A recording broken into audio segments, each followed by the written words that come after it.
नमस्कार साथियों, आप सभी का हमारे YouTube चैनल पर स्वागत है। साथियों, अभी एक दो दिन पहले भारत सरकार ने अपना केंद्रीय बजट जारी किया है और इस बजट को लेकर मैंने एक पिछली वीडियो जो करेंसी, डिजिटल करेंसी जो भारत सरकार लेकर आ रही है, जो आरबीआई लेकर आ रही है, उसके संदर्भ में मैंने एक वीडियो बनाई थी। और आज की जो ये वीडियो है, इसका पर्पस है किसान को सेंटर में रखते हुए कि आखिर ये बजट किसान के बारे में क्या दृष्टिकोण रखता है, किसान के लिए इस बजट में क्या क्या योजनाएं कुछ शुरू की गई हैं और किस प्रकार से ये भारतीय जो कृषि है उसको बढ़ावा देगा और किस प्रकार से ये किसान और कृषि दोनों के कल्याण के लिए इस बजट में क्या प्रावधान किए गए हैं। साथियों, इस बजट में भारत सरकार ने घोषणा की है कि हम किसानों के लिए एक किसान ड्रोन लेकर आएंगे। जैसा आपको पता होगा कि ड्रोन के कई सारे प्रयोग, क्योंकि ड्रोन एक नई तकनीक है, कटेज तक टेक्नोलॉजी इसको बोला जाता है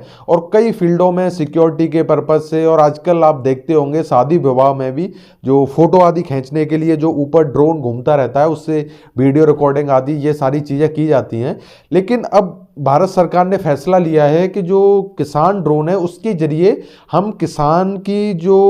खेती जो किसान करता है अपने खेतों में, उसमें उसके प्रयोग के लिए हम अब ड्रोन का प्रयोग उस खेती के लिए भी करेंगे। इसमें एक चीज़ ये कहा गया है कि हम इस किसान ड्रोन के माध्यम से हम क्रॉप का असेसमेंट अच्छे से कर पाएंगे। अभी होता क्या है कि अभी तो लैंड पर और जो खेती होती है वहाँ पर जगह जगह जाके उसका असेसमेंट किया जाता है, और इतना बड़ा विस्तृत भारत देश, तो वहाँ पर ये फिजिकली रूप से पॉसिबल इतना नहीं हो पाता है। उस कारण से हमारे डेटा भी एक्यूरेट नहीं आ पाते हैं। तो अब जो गवर्नमेंट है वो किसान ड्रोन के थ्रू क्रॉप का असेसमेंट करेगी। उससे ये भी पता चलेगा कि किस प्रकार की फसल हमारे देश में होने वाली है, यानी गेहूं कितना हो रहा है, आलू कितना हो रहा है, बाजरा कितना होगा आदि। इस प्रकार से उसका एक असेसमेंट चलेगा। साथ ही इससे जो लैंड रिकॉर्ड है उसको मैनेज करने में भी इससे बड़ा फायदा होगा, क्योंकि अभी आप देखते होंगे तो बहुत सारे जो झगड़े हैं, झगड़े फसाद हैं, उनका जो जड़ है वो लैंड रिकॉर्ड में उसके अंतर्गत आपको मिल जाएगा। कि कोई किसान ये दावा करता है कि भाई इस मेड से यहाँ मेरी खेती, दूसरा कह रहा है, और बहुत सारे अदालतों में केस पेंडिंग होते हैं, आपसी झगड़े होते रहते हैं, कोर्ट कचहरियों के किसान भी चक्कर लगाते हैं। तो इसके जरिए जो किसान ड्रोन है उसके जरिए जो किसानों की खेती है उसका भी लैंड का जो असेसमेंट है वो अच्छे से किया जाएगा, और प्रॉपर उसका असेसमेंट करके एक नक्शा नजरी तैयार करके प्रत्येक किसान को एक तरह से अपलोड कर दिया जाएगा और उससे असेसमेंट ठीक से हो पाएगा। तो एक इसका प्रयोग इस तरह से किसान के हित में इसका प्रयोग किया जाएगा। तीसरी चीज इस किसान ड्रोन का जो भारत सरकार का कहना है वो ये है कि हम देखते हैं कि खेती के उसमें कई प्रकार की किसानों को दिक्कत होती है, जैसे कभी कीट आदि लग गए खेती में, कोई बीमारी आ गई, कई बार ओलावृष्टि हो गई, कई बार बेमौसम बारिश आदि हो गई, आंधी तूफान आ गया। तो इस कारण से किसानों को बहुत बड़ा नुकसान उनकी खेती को हो जाता है,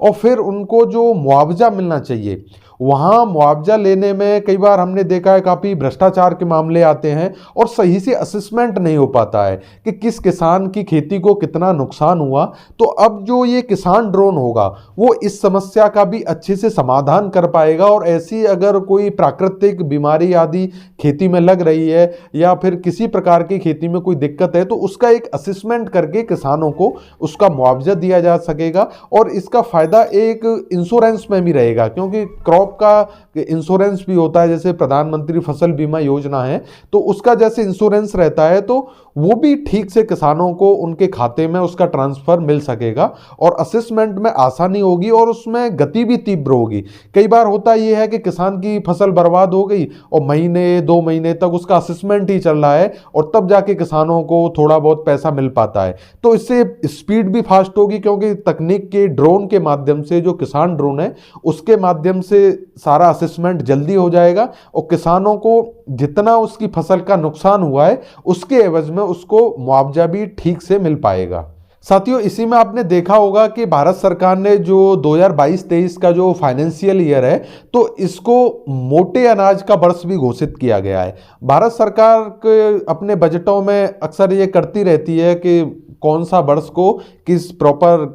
फसल के लिए उसको घोषणा की जाए। तो इस बार का जो 2022-23 का जो ये ईयर होगा, ये मोटे अनाज का ईयर होगा। इसके पीछे मुझे ऐसा लगता है कि एक दो दृष्टि सरकार की रही होगी। एक तो जो मोटा अनाज होता है वो स्वास्थ्य की दृष्टि से, पोषण की दृष्टि से उसमें विटामिन, न्यूट्रिएंट्स वो काफ़ी अधिक मात्रा में रहते हैं। तो इसलिए ये मोटे अनाज का वर्ष भी घोषित किया गया, क्योंकि भारत सरकार का ये लक्ष्य है कि जो व्यक्ति गरीबी रेखा से नीचे जी रहे हैं या फिर जिनको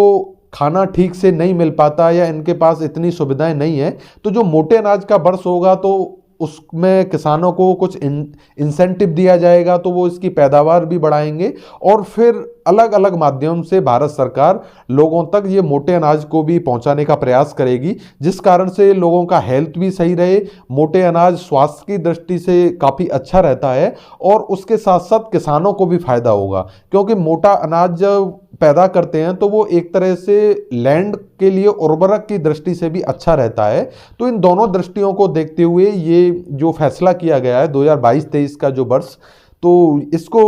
भारत सरकार ने मोटे अनाज का वर्ष घोषित किया। तो लैंड की जो रजिस्ट्री है उसको लेकर भारत में बहुत सारे विवाद रहते हैं। तो भारत सरकार ने वन नेशन वन रजिस्ट्रीकरण को बढ़ावा देने का फैसला इस बजट में किया है और इस बजट में इसको कई फायदे हमको देखने को मिलेंगे। जैसे कि आपने देखा होगा कि कोई यूपी का व्यक्ति है, अब वो बिहार में अपनी जॉब कर रहा है या कुछ कार्य कर रहा है, तो उसका खेत मान लो यूपी में पड़ता है, तो रजिस्ट्री आदि में होता क्या है कि कई बार उस पर अवैध कब्जे हो जाते हैं, कई बार पता नहीं चल पाता। तो अगर वो चाह रहा है कि बिहार में बैठा बैठा ही अपने यूपी के अपने वो खेत हैं उनकी रजिस्ट्री को देख सके और उनको अगर कहीं बेचना है, खरीदना है, वो सारा काम कर सके, तो उसकी एक्सेस पैन इंडिया होगी पूरे भारत में। और उसमें जो केसेस आदि रहते हैं, कुछ फर्जी रजिस्ट्री आदि भी बनवा लेते हैं, तो वो भी चीज़ खत्म होगी। तो वन रजिस्ट्री वन नेशन का जो कॉन्सेप्ट है वो प्रशासनिक दृष्टि से काफ़ी अच्छा है और किसान की दृष्टि से भी वो काफ़ी विवादों का सुलझाव के होगा उससे, और न्यायपालिका पर जो अनावश्यक रूप के दबाव पड़ता है, जो केसेस आदि जाते हैं, वो भी इससे समाधान होगा। और डिजिटल रूप में हम हर जगह बैठ के, पूरे भारत में बैठ के कहीं से भी अपनी रजिस्ट्री, अपने खेती बाड़ी के जो कागजात हैं उनके ट्रांसफ़र आदि को एक्सेस कर पाएंगे। तो इस प्रकार से एक फैसला किसानों के हित के लिए वन नेशन वन रजिस्ट्री का भारत सरकार ने 2022-23 के अपने इस बजट में ये फैसला लिया है। साथियों, जैसा आपने देखा होगा कोरोना के कालखंड में भी स्वास्थ्य को लेकर हमने बहुत गहरी से, हर व्यक्ति अवेयर भी हुआ है, उसने स्वास्थ्य का महत्व भी समझा है। तो भारत सरकार भी नेचुरल फार्मिंग को लेकर उन्होंने इस बजट में काफ़ी फोकस किया है और एक जो विशेष चर्चा जो हो रही है मीडिया के जगत में, और जो अर्थशास्त्री हैं, वो भी जो कृषि क्षेत्र से जुड़े हुए सारे लोग हैं, कहीं ना कहीं आपको इसकी चर्चा देखने को मिल जाएगी कि भारत सरकार ने एक फैसला लिया है कि जो अपना गंगा का जो इलाका है, जैसे उत्तराखंड से, उत्तराखंड यूपी बिहार होके जो अपनी गंगा बहती है, तो उसके दोनों तरफ का जो 5 किलोमीटर का जो एरिया होगा उसको नेचुरल फार्मिंग के लिए एक तरह से उसको कॉरिडोर की तरह डेवलप किया जाएगा। और ये यहाँ पर नेचुरल फार्मिंग, क्योंकि ये ज़मीन काफ़ी उपजाऊ रहती है, इसमें नमी भी अच्छी रहती है, क्योंकि गंगा की ये तलहटी में ज़मीन रहती है, तो भारत सरकार इस 5 किलोमीटर के एरिया को, गंगा के आसपास के को, इसको नेचुरल फार्मिंग के लिए एक कॉरिडोर की तरह इसका इस्तेमाल करेगी और एक कॉरिडोर भारत सरकार इसको लेकर के बनाएगी। तो ये एक अच्छा डिसीजन है और इसका स्वागत होना चाहिए, क्योंकि नेचुरल फार्मिंग से वहाँ पर ज़्यादा उसका कीटनाशक आदियों का प्रयोग, खाद वाद इनका भी प्रयोग ज़्यादा नहीं होगा और नेचुरल रूप से ऑर्गेनिक फसल को भी इनसे बढ़ावा मिलेगा, जो स्वास्थ्य की दृष्टि से भी अच्छा है, ज़मीन के स्वास्थ्य की दृष्टि से भी अच्छा है। और फिर जो गंगा के आसपास में एक जो समस्या देखने को मिलती थी, क्योंकि वहाँ पर जो फसल होती थी उसमें हम ज़्यादा खाद का प्रयोग कर रहे हैं, यूरिया, डीएपी आदि, और फिर वो एक तरह से जब फसल हो जाती है या उसका जो इरिगेशन आदि होता है उसके माध्यम से ये गंगा में भी इसका पानी जो खाद आदि का चला जाता था, जिस कारण से हमारा जो वाटर की जो सप्लाई है वहाँ पर भी हमको कीटनाशक आदि और शुद्ध वाटर नहीं मिल पाता था। तो ये जो फैसला भारत सरकार का है, ये जो ऑर्गेनिक उसको लेकर 5 किलोमीटर का जो कॉरिडोर बनेगा, ये किसान की दृष्टि से अच्छा भी है और गंगा के आसपास जो रहने वाले किसान हैं उनको इससे बड़ा फायदा मिलेगा। दैनिक दिनचर्या में हम जो सरसों का तेल आदि और जो खाद्य तेल जिनको बोला जाता है, उन पर एकदम से काफ़ी महंगाई बढ़ी है। कहीं कहीं 180 रुपये लीटर, 200 रुपये लीटर तक वो तेल बिक रहा है। तो भारत सरकार ने जो ऑयल सीड हैं, जो इस प्रकार की जो फसलें रहती हैं, उनको बढ़ावा देने के लिए उन्होंने इस बजट में प्रावधान किया है, कुछ पैसे भी अलॉट किए हैं, जिस कारण से जो ऑयल सीड रहते हैं उनका ज़्यादा से ज़्यादा हमारे यहाँ पर उत्पादन हो और उस प्रकार से हम इसमें एक तरह से आत्मनिर्भर बन सकें। क्योंकि ज़्यादातर हम अभी आज की जो डेट है उसमें हम खाद्य जो तेल होता है उसका इंपोर्ट अधिक करते हैं, जिस कारण से वो महंगा भी हो जाता है। तो ये एक जो फैसला किया गया है जो ऑयल सीड को लेकर के, ये भारत सरकार ने इस बजट में अपने में इसका जो फैसला किया है। एक साथियों जो केन बेतवा लिंक है, जिसका काफ़ी पहले से उस पर काफ़ी विवाद भी चल रहा था केंद्र और राज्य सरकारों के बीच में, काफ़ी पुराना ये मुद्दा है, उसको लेकर भारत सरकार ने इसको ग्रीन चिट एक तरीके से दे दी है कि जो केन बेतवा लिंक है उस पर अब एक पूरा तरह से ये प्रोजेक्ट कंप्लीट होगा और इससे कई फायदे होंगे। एक फ़ायदा तो सबसे बड़ा, क्योंकि इसकी जैसे भौगोलिक लोकेशन देखें तो मध्य प्रदेश का इलाका, यूपी का कुछ बुंदेलखंड आदि का जो इलाका है, तो वहाँ एक जो पीने के पानी की जो समस्या रहती है, तो ये जो केन बेतवा का लिंक अच्छे से ये प्रोजेक्ट जैसे डेवलप होगा तो जो पीने के पानी है उसकी जो सुविधा लोगों को है, और सरकार का ऐसा मानना है कि लगभग 60-70 लाख लोगों को इसका फ़ायदा सीधा उनको ड्रिंकिंग वाटर मिल पाएगा। और दूसरा, जब ये लिंक बन जाएगा तो जो इरिगेशन है उसका फ़ायदा तो होगा ही कि लोगों को, जो वहाँ के किसान हैं, उनको सिंचाई में इसका काफ़ी फ़ायदा देखने को मिलेगा। और उसके साथ ही साथ इस लिंक से जो हाइड्रो पावर प्लांट हैं, जो हम पानी से बिजली बनाते हैं, उसका भी इसका बड़ा उपयोग उसमें किया जाएगा। और इस तरह का सरकार का मानना है कि लगभग 100 मेगावाट से ज़्यादा विद्युत का उत्पादन ये एक लिंक से होगा। और भी भारत सरकार ने 5 लिंकों की और भी घोषणा की है, कृष्णा, कावेरी आदि, इनको लेकर के। तो कुल मिलाकर के जो ये बजट की मोटी मोटी जो बातें थीं, इस प्रकार से भारत सरकार ने किसानों को सेंटर में रखते हुए अपना जो ये कार्य करने का उन्होंने ये प्रयास किया है। लेकिन हम इसके दूसरे पक्ष को देखें तो जो विपक्ष है या फिर जो सरकार के जो पहले वायदे थे, वो कहीं इस बार बजट में धुंधल पड़ते हुए दिखाई दिए। जैसा कि भारत सरकार का उद्देश्य था कि 2022 तक हमें किसानों की जो आमदनी है उसको दोगुना करना है, तो इस बजट में भारत सरकार ने लगभग कुछ नहीं बोला और उन्होंने बताया नहीं कि क्या किसानों की आमदनी दोगुनी हुई या फिर जो किसानों के संदर्भ में अभी हम कहाँ खड़े हुए हैं। तो विपक्ष ऐसा आरोप लगा रहा है कि जो सरकार है वो पीछे की योजनाओं को भूलकर किसानों के लिए नई नई योजनाएं लेकर आ रही है। तो इस प्रकार से जो डबल इनकम करने का जो फैसला था, उस पर ये बजट लगभग मौन सा ही रहा है। दूसरा साथियों, जो विपक्ष है उसका ये कहना है कि जो भारत सरकार अपने पिछले 2 बजटों से जो एग्रीकल्चर इन्वेस्टमेंट एक फंड की बात कर रही थी कि जो 16 करोड़ का एग्रीकल्चर इन्वेस्टमेंट फंड होगा, तो उसमें से लगभग 2.5-3 हज़ार करोड़ रुपए ही खर्च हुए हैं। तो उनका ये कहना है कि भारत सरकार जो फंड अलोकेट कर रही है उसको खर्च क्यों नहीं कर रही है, क्योंकि इन्वेस्टमेंट में, जब एग्रीकल्चर इन्वेस्टमेंट में जब पैसा खर्च होगा तो उसका सीधा सीधा फायदा किसानों को मिलता है। तो विपक्ष का ऐसा आरोप है कि भारत सरकार जो एग्रीकल्चर इन्वेस्टमेंट फंड जो बनाया था उसका प्रयोग नहीं कर रही है। और इस वाले बजट में जो 2022 का, क्योंकि ये एक तरह से आज़ादी का 75वीं साल वाला वर्ष है और भारत सरकार ने इसको बड़े धूमधाम से अपना आज़ादी का महोत्सव भी मना रही है, तो इस इन्वेस्टमेंट फंड पर भी सरकार को अधिक पैसा खर्च करना चाहिए था, जो नहीं देखने को मिल रहा है। प्रधानमंत्री नरेंद्र मोदी जी ने 2019 में पीएम किसान सम्मान निधि शुरू की थी, प्रधानमंत्री किसान सम्मान निधि, जिसके तहत किसानों को 6,000 रुपये प्रति वर्ष दिया जाता है। पहले ये छोटे किसानों के लिए थी, बाद में ये सभी किसानों के लिए पूरे भारतवर्ष में इसको लागू कर दिया गया।